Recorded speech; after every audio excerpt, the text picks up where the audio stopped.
ప్రతి ఒక్క కుటుంబంలోనూ ప్రతి ఒక్క వంశంలోనూ ఒక ధర్మాచరణ పరంపర అనేది ఉంటుంది.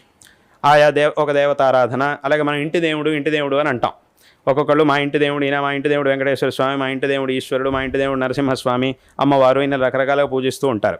అంటే వెనకటి కాలంలో ఏదో ఒక కాలంలో ఆ వంశంలో వచ్చినటువంటి పెద్దవాళ్ళు ఒక దేవతారాధనని ప్రారంభించారు. అదే అలా వరుసగా వస్తూ ఉన్నది. దాన్నే ఇంటి దేవుడు అని చెప్పి మనం ఆరాధిస్తూ ఉన్నాం.